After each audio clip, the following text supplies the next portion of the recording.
এই মুহূৰ্তত মই কামাখ্যা ধামত উপস্থিত আছো। এক অনন্য পৰিৱেশ আৰু ভক্তিত গদগদ হৈছে এই মুহূৰ্তৰ যিসকল ভক্ত আৰু দৰ্শনাৰ্থী হৈছে। আৰু ইতিমধ্যে আমি উল্লেখ কৰিছো যে কামাখ্যা হৈছে শক্তি আৰাধনা বিশ্বাসৰ এক ভূমি আৰু তপ জপ তন্ত্ৰ মন্ত্ৰ সাধনাৰ কেন্দ্ৰবিন্দু এই কামাখ্যা ধাম। আৰু এইকেইদিন অম্বুবাচী মেলা উপলক্ষে কামাখ্যা ধামত যিসকল ভক্ত উপস্থিত হৈছিল সেই ভক্তিসকলে দেৱী মাক আৰাধনা কৰিছিল, স্তুতি কৰিছিল, বন্দনা কৰিছিল আৰু শক্তি আহৰণ কৰিছিল। আৰু আজি নিবৃত্তি 3:19:29 আজি পুৱতি নিশা নিবৃত্তিৰ পাছত দেৱী মাক স্নান কৰিলে আৰু যিখিনি পূজা পাতল সেইখিনি কৰাৰ পাছত এতিয়া মন্দিৰৰ দুৱাৰ খোলাৰ পাছত এই পৰিৱেশ আমি আপোনালোকক দেখুৱাইছো যে জনসমুদ্ৰত পৰিণত হৈছে মা কামাখ্যা ধাম।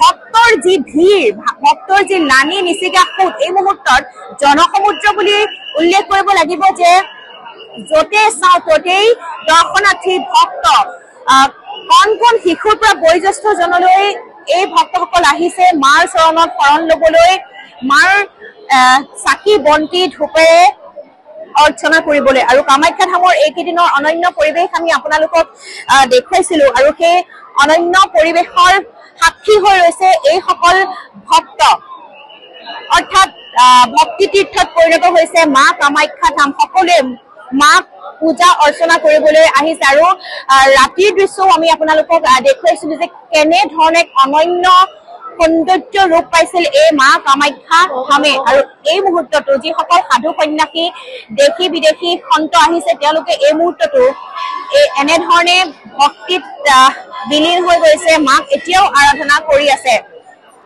আমি ভক্তগণৰ মনৰ কথা জানিবলৈ প্ৰয়াস কৰিম, কিন্তু এই মুহূৰ্তত আমি আপোনালোকক দেখুৱাইছো প্ৰথম খবৰৰ জৰিয়তে যি ভক্তৰ শাৰীৰ যি লানি নিচিগা সুত আৰু জনসমুদ্ৰত এই মুহূৰ্তত পৰিণত হৈছে ক'তো এটুকুৰা ঠাই নাই, ভক্তৰ ভিৰ। আৰু নিবৃত্তিৰ পাছত আজিৰ দিনটোলৈ সকলোৱে বাট চাই থাকে, কাৰণ আজিৰ দিনটো মাৰ মন্দিৰৰ দুৱাৰ খোলাৰ পাছত মাৰ চৰণত শৰণ লৈ আহি জাকি বন্তি ধূপ জ্বলোৱা হয়।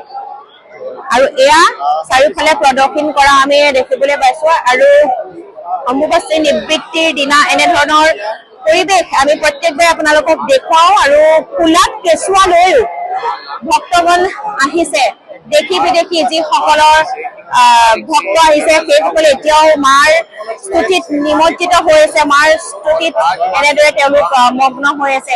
এইসকল যি ভক্ত দেখিছে গুৱাহাটীৰ লগতে অসমৰ বিভিন্ন প্ৰান্তৰ পৰা আহিছে, লগতে দেশ বিদেশৰ পৰাও আহিছে।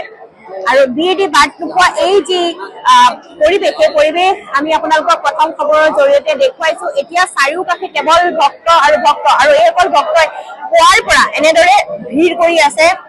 যেতিয়াৰ পৰা নিবৃত্তি হৈছে, যেতিয়াৰ পৰাই মন্দিৰৰ দুৱাৰ খোলা হৈছে তেতিয়াৰ পৰা এনেধৰণে ভক্তসকলৰ ভিৰ দেখিছো। আৰু ইয়াত VIP VVIP সকলো কিছু সময় পূৰ্বে ৰাজ্যপালেও ইয়াত আহিছিল আৰু তেওঁ মাক এনেধৰণে চাকি বন্তি অৰ্চনা কৰি গ'ল। আৰু এয়া দেখুৱাইছো আপোনালোকক দৃশ্যাংশ।